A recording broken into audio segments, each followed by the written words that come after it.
The exact number eludes me now, lost in the haze of countless nights and endless streets.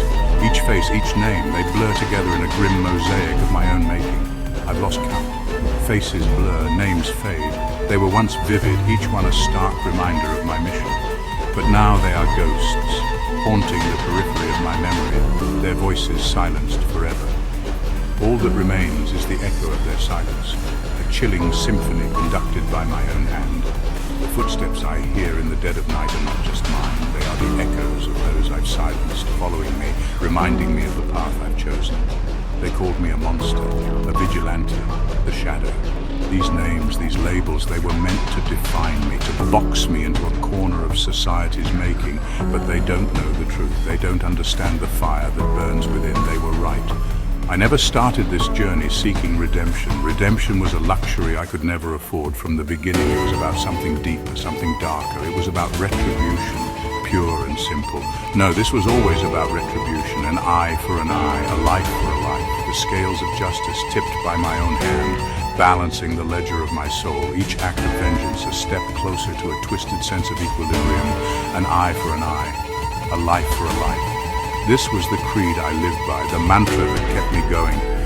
In the darkness, I found my purpose, my reason to keep moving forward, even when the weight of my actions threatened to crush me. Each soul I took was another brick in the wall of my vengeance, a testament to the rage that consumed me. The graffiti on the walls, the shadows in the alleys, they all bore witness to my crusade, my relentless pursuit of justice. The bloodstains, though, they never seemed to wash away. No matter how hard I scrubbed, no matter how many times I tried to cleanse myself, the crimson marks remain, a permanent reminder of the lives I'd taken. They cling to me, a constant reminder of the darkness I embrace. Every time I look in the mirror, I see them, the blood, the guilt, the weight of my actions. They are a part of me now, inseparable from my very being. It's a heavy burden, this guilt. It gnaws at me, eats away at my soul. It's a burden I bear willingly, because in the end it's the price I pay for the path I've chosen, for the justice I seek. But it's one I bear willingly. I've made my choice and I stand by it. The darkness, the blood, the guilt, they are all part of the price I pay for justice, my justice. The only kind that matters in a world gone mad. It's the price I pay for justice, my justice. And as I walk away into the darkness, I know that this is my path, my destiny. The shadows are my home and the night is my ally. Together we will continue this journey until the scales are balanced and my soul finds peace. Archibald Talaverra, a name whispered in fear. A man who wielded power like a weapon, crushing anything and anyone who stood in his way. He was a cancer on this city, a parasite feeding on the weak and vulnerable. His empire was built on lies, deceit and blood. He trafficked in human misery, his pockets lined with the tears of the innocent. But his most unforgivable act, he dared to touch what was mine. He dared to take her from me. Her name was Emily. She was the light of my life, the reason I breathed. Talaverra snuffed that light out, leaving me drowning in an ocean of despair. Jealousy. It's a primal instinct, a dark shadow lurking in the corners of our minds. A venomous serpent coiled in the pit of your stomach, waiting to strike. It feeds on insecurity, on fear, and on the desire to possess what is not yours. Talaverra saw her beauty, her innocence. She was like a rare gem, sparkling in the dullness of his world. Her laughter was a melody, her smile a beacon of light. He craved her, not out of love, but out of a twisted desire to possess. His obsession grew with each passing day, a dark cloud overshadowing his every thought.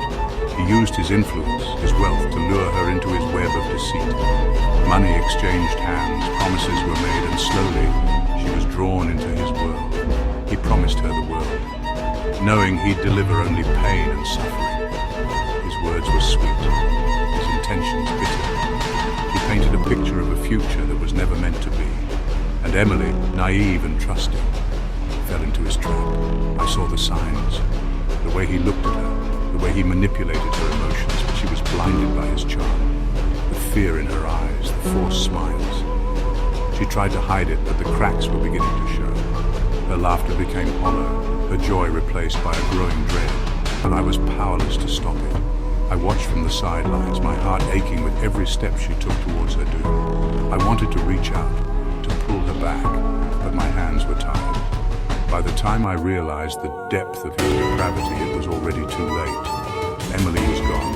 She had disappeared into the shadows, leaving behind only memories and a haunting sense of loss.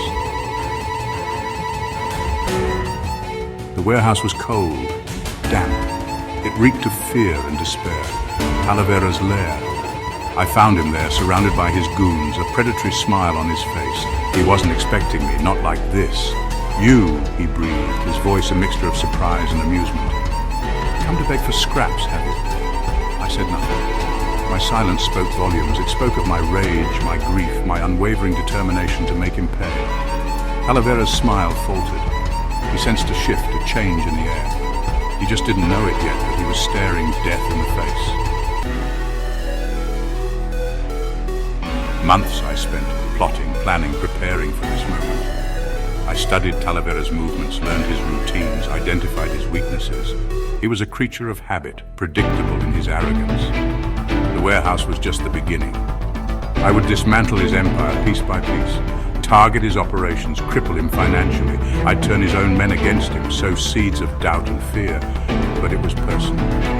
This wasn't just about justice for Emily, it was about revenge, and revenge, I knew, was a dish best served cold. Section 6, The Shadow's Lair. My sanctuary, a place where the world above ceased to exist, and only the shadows remained. A forgotten bomb shelter beneath the bustling city. Once a refuge from the chaos of war, now it serves a different purpose. It was cold, damp, but it was mine. The walls, though crumbling, held the weight of my mission. The air, thick with the scent of mildew, was a constant reminder of the battles fought and those yet to come. Here, surrounded by maps, files, and the tools of my trade, I became the Shadow. Each document, each piece of evidence was a thread in the intricate web I was weaving. The walls were adorned with newspaper clippings, crime scene photos, all meticulously organized. Every article, every photograph was a testament to the darkness I was fighting against. Each one a piece of the puzzle, a fragment of the larger picture. They were the silent witnesses to the crimes that had been committed, the injustices that had been overlooked. A clue leading me closer to my ultimate goal, Talaverra's downfall. Every connection, every lead, brought me one step closer to unraveling the truth. In the center of it all stood a heavy punching bag, a silent sentinel in the midst of chaos.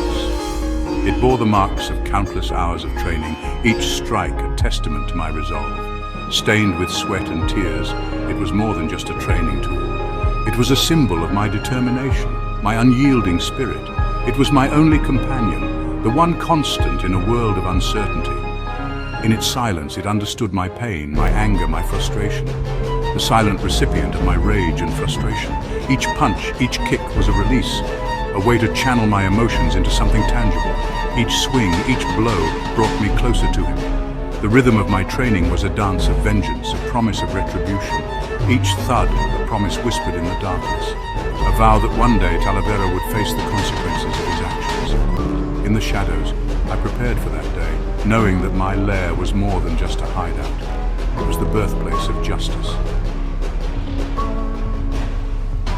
Section 7. No remorse. They say time heals all wounds. They lie. The pain of losing Emily, it never went away. It morphed, festered, became a raging inferno, consuming me from the inside out. Taking out Talaverra's men, it was never personal, it was just business. Necessary evils on the path to the ultimate prize. But I felt no remorse, no guilt. They were pawns in his game, complicit in his crimes. Their blood was on his hands, not mine. At least that's what I told myself. Section 8. A promise kept, a vow to come. The night I finally ended Talaverra, the rain fell in sheets, washing away the grime and the blood. He didn't beg, didn't plead. There was fear in his eyes, though. Recognition. Emily, I breathed, the name of prayer, a curse. He looked at me, truly saw me for the first time, saw the monster he created. It's over, I said, the words heavy with finality. And with that, I kept the promise I made to her, the vow to avenge her death. Section 9. The hunt begins. The city felt different after that night. Cleaner, safer, but I knew better. Evil doesn't die so easily, it simply takes on new forms, finds new hosts. I may have vanquished Talaverra, but his empire, his legacy of corruption, it lived on, and so did I, forever bound to the shadows, forever haunted by the choices I made. The game was far from over. The hunt was just beginning.